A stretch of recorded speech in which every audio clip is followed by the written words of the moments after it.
na magpapasama ng loob sa mga DDS na walang tigil sa panggagatong sa military and other uniform personnel na mag-withdraw ng support sa at in-announce ngayon mga kababayan ng ating Pangulong Bongbong Marcos at base pay hike for military uniform personnel. Ayan ba? Yung implementation ito in 3 tranches beginning 2026.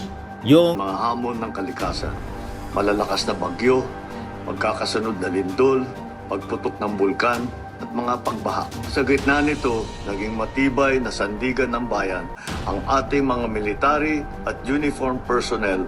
Mga kabayan, ako po si Captain Jerome Oxon Lauba, Officer Das 146467, AGS Philippine Army. Ngayon po is November 30, 2025 at ngayon po ang cut-off.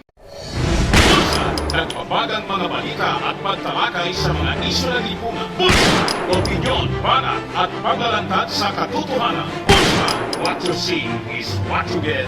You decide. ito ang breaking news mga kababayan na magpapasama ng loob sa mga DDS na walang tigil sa panggagatong sa military and other uniform personnel na mag-withdraw ng support sa ating Pangulong Bongbong Marcos para iupo si Sara Duterte. Ano anya yan, Mr. Maravillas? Malabo na po talaga ang pangarap ni Sara. In-announce ngayon mga kababayan ng ating Pangulong Bongbong Marcos at base pay hike for military uniform personnel. Ayan ba? Yung implementation ito in 3 tranches beginning 2026. Yung increase sa sweldo, base pay ng military and uniform personnel or MUP. In a video statement posted on his social media accounts, Marcos recognized the sacrifices of MUP, particularly when the country was slammed by consecutive calamities recently. Lalong mapapamahal yung ating Pangulong Bongbong Marcos sa ating military. So bakit papatulan mga kababayan ng uniform personnel ang panggagatong ng kampo ng mga Duterte? O di ba? Yung ating Pangulo malapit sa ating military. Kasi mismo ng ating Pangulo isang sundalo. Di ba? Hindi papabayaan ng armed forces ng military ang ating Pangulo kasi siya mismo ay isang sundalo tulad ng kanyang tatay, mga kababayan. At makikita naman ninyo po ang pangunguna mismo ng ating Pangulong Bongbong sa paglaban sa korupsyon mula ng ating armed forces. Pilit nilang binabaliktad ang kwento. Malabo po, pinapalabas ninyo, kurap ang ating administrasyon, ang ating Pangulo. Paano naging kurap ang ating administrasyon na siya mismo nangunguna sa paglaban sa korupsyon? Lalo na dito sa controversial na flood control projects. Di ba po mga kababayan? At wala pa na kagawa na mga previous presidents sa ginagawa ngayon na pagpapaimbestiga ng ating Pangulong Bongbong. So, ito po yung announcement ng ating Pangulong Bongbong. Nitong nagdaang taon at buwan, hinarap natin ang mga hamon ng kalikasan. Malalakas na bagyo, magkakasunod na lindol, pagputok ng bulkan, at mga pagbaha. Sa gitna nito, naging matibay na sandigan ng bayan ang ating mga military at uniform personnel o MUP. Hindi rin nawawala ang banta sa ating seguridad. Ngunit panatag ang sambayanan dahil nandyan ang ating kapulisan at kasundaluhan. Ang ating mga MUP ang unang sumasagot sa tawag ng tungkulin kahit kaakibat nito ang mga banta sa kanilang kaligtasan. Sa lupa, tubig o himpapawid, hindi kayo nagdadalawang isip na magsakripisyo ng inyong kaligtasan para sa kapakanan ng bawat Pilipino. Bilang pagkilala sa inyong walang sawang paglilingkod, dedikasyon at husay, ating itataas ang base pay ng MUP. Kasama rito ang lahat ng military and uniform personnel mula sa Department of National Defense, Department of Interior and Local Government, Philippine Coast Guard, Bureau of Corrections, National Mapping and Resource Information Authority. Ito ay ipapatupad natin sa 3 tranche sa January 1, 2026, January 1, 2027 at January 1, 2028. Bukod pa riyan, simula January 1, 2026, ang subsistence allowance ng lahat ng MUP ay magiging 350 pesos na kada araw. Naniniwala ang administrasyong ito na ang mga nagtatanggol sa bayan ay nararapat rin protektahan ng pamahalaan. Makatarungan sahod at sapat na suporta, ito ang handog ng sambayanan sa ating mga tagapagtanggol. Mabuhay po kayo. Mabuhay ang bagong Pilipinas. O narito mga kababayan, 2 days ago yata yon, yung isang military captain po na nabulag at na-discharge for disability, na-reinstate ng ating Pangulong Bongbong Marcos. Ito, si Captain Jerome Hacuba, sabi niya sa kanyang Facebook vlog, ako po ay pumasok na sundalo buo, kumpleto. Pero ngayon, lumabas ako na wala ng paningin. Subalit, ang sabi ko, hindi nawala ang aking paningin. Binigay ko lang ito sa ating bansa. Na-discharge ako because of my disability. I was totally blind. Nasabugan ako ng bomba. Kaya nakarating mga kababayan sa ating Pangulo yung video po ni Captain Hacuba. Kaya prinomote pa nga siya. Ito yung una niyang video na nakarating sa ating Pangulong Bongbong Marcos. Mga kabayan, ako po si Captain Jerome Hoxon Nakuba, Officer Das 146467, AGS Philippine Army. Ngayon po is November 30, 2025. At ngayon po, ang cut-off ko bilang isang aktibong sundalo. Na-discharge po ako due to my disability. Ako po ay totally blind. Nasabugan po ako ng bomba sa Mindanao during our combat operation against the BIFF. At ako po ay pumasok sa sundalo na buo, kompleto. At ngayon po, lumabas ako na wala nang paningin. Subalit, ang sabi ko po ay hindi na wala ang aking paningin. Ibinigay ko lang po ito sa ating bansa. Isang karangalan po ang mabulag para sa ating bayan. It's an honor to be wanted for our country. So what kung nawala ang aking paningin? So yun yung video niya mga kababayan. Nakaabot sa ating Pangulong Bongbong Marcos. Kaya gumawa din ng video yung ating Pangulo para ipaabot kay Captain Jerome Hacuba ang kanyang naging desisyon na bigyan ng pagkakataon ang sundalo na makapaglingkod pa rin po. Pakinggan natin yun ating Pangulo. Magandang araw po sa inyo lahat. Ito po ay nakakaiba sa iba't ibang video na aking ginagawa. Dahil ito po ay tungkol sa isang magiting na sundalo natin na si Captain Jerome Hacuba, ODAS 146467 Philippine Army.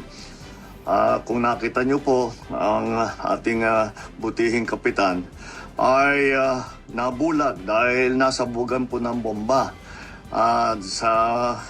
Nagjo-duty siya at ito yung nangyari sa kanya. Ngunit pagkatapos siyang nabulag, ay nabigyan siya ng tinatawag na CDD or Complete Disability Discharge. Ibig sabihin, hindi na siya pwede sa military dahil nga hindi na siya pwede sa combat operation at nabulag na nga siya. Nung nakita ko yung video niya at pinag-isipan ko yung mga nangyari sa kanya ay parang hindi tama. Dahil ito ay isang opisyal na itinaya na nga niya ang buhay niya para sa duty na para ipagtanggol ang Pilipinas. At dahil sa ganyan ay basta't bibitawan na lang natin ay hindi naman yata makatarungan yan. Kaya binigyan ko ng instruction ang ating Chief of Staff na isuspindi na yung CDD ni Captain Hacuba. Bukod pa doon ay dapat ibigyan siya ng promotion dahil sa katapangan niya at gawin na siyang major.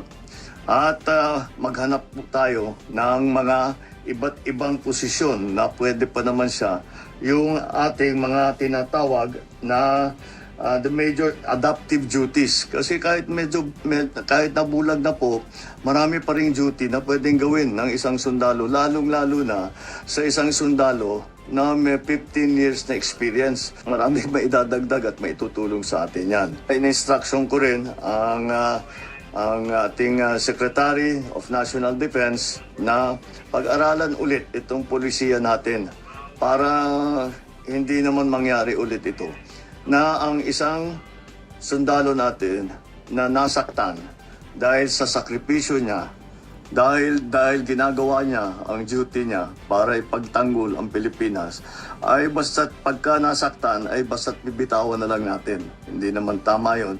Kaya gagawa po tayo ng bagong pulisiya sa CDD sa lalong madaling panahon. Ito ay para sa lahat ng ating mga sundalo na dahil sa ka-duty nila sila'y nasaktan, sila ay nagka-injury, ay dapat naman patuloy din ang ating pagkilala sa kanilang katapangan at sa kanilang sakripisyo. Kaya ito po ang pagbabago na gagawin natin. Mabuhay ka, Captain Hakuba. Hindi, mabuhay ka, Major Hakuba. At mabuhay ang sandatahang Pilipinas. Di ba? Kaya tuwang-tuwa si Captain Hakuba, major na siya ngayon. Laking pasalamat niya sa ating Pangulong Bongbong Marcos. Ito po, nagpasalamat siya sa ating Pangulo. Pakinggan natin yung pagpapasalamat ni Major na siya ngayon, Jerome Hakuba. Mr. President, sir, maraming salamat po, sir, sa inyong pronouncement na ako po ay inyong i-extend sa aking serbisyo. At maraming salamat din po, sir, sa promotion at sa inyong tiwala sa akin na ipagpatuloy pa rin ang aking serbisyo sa kabila ng aking kapansanan. Kaya sino po ba naman ako na tumanggi o mag-disobey sa aking Commander-in-Chief? Kaya kung noon ay ang ating former President ay in-extend din ako sa serbisyo at ito din po ang inyong ginawa. Kaya masasabi ko na ito ang mga Commander-in-Chief na may pagmamahal sa mga kasundaluhan. Kaya maraming salamat po, sir. Sir, request permission to proceed, sir. Maraming salamat po sa tiwala. At binisita din siya, mga kababayan ni General Browner. Yan di ba, mga kababayan? Napakasaya. Tama itong sinabi ni Montulfo. Sabi niya, ang utos ni President BBM na i-retain sa serbisyo ang isang military officer na nagkaroon ng malubhang kapansanan sa pagtatanggol sa bayan ang lalong magpapamahal sa kanya ng buong kasundaluhan.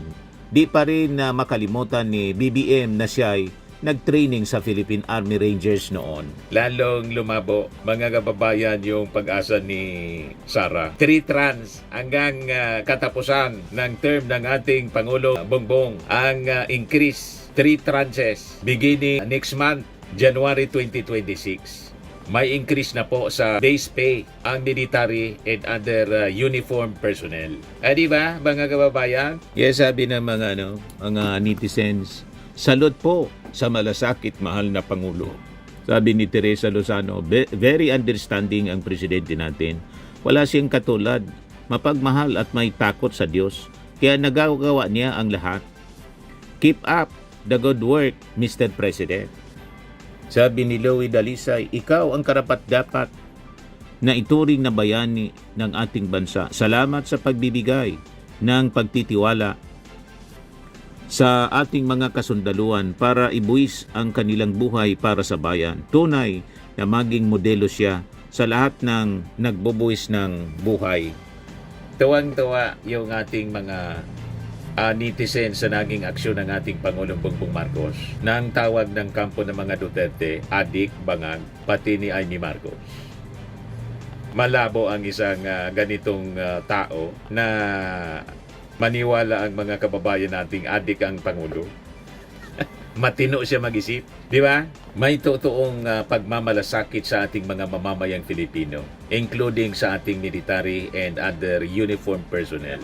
Firmax Firming and Lifting Cream, pinapahid po sa mga pulses in affected area. Mainam po sa paninigas ng mga kaso-kasuan. Ito naman po, Automax Radiant Serum. Sa mukha naman yung application, anti-aging po siya. You will look 10 years younger than your age. Sa mga cancer patients naman po, baka lang gusto ninyo itong itry. Neng siya Red Mix Fruit Drink. Hindi mo po siya gamot, food supplement siya. Kaya lang, gawa siya mga kababayan sa goji berry. Yung goji berry may anti-cancer properties. O ngayon, yung mga inquiries ninyo, dumiritso na lang kayo sa aming messenger sa Facebook para masagot namin agad. Ayos pa? Ayos na ayos niya, Mr. Maravilla. Sa mga nagana po ng malinis and spacious fitness gym, pumunta lang po kayo sa aming Colossal Fitness Gym. May Grab car rental din po kami. But anyway, ito po pala yung aming bagong product na binibenta online. I am worldwide amazing pure organic barley powdered drink mix from Australia. Negosyo to ng aking anak na architect entrepreneur Riz Maravillas. Ayan po. Kontakin na lang po ninyo siya, Riz Maravillas on Facebook. Ang mga health benefits niya, boost immunity, improves digestion, enhance energy levels, packed with antioxidants, prevent cancer. Ito naman po yung bago naming product na binibenta online.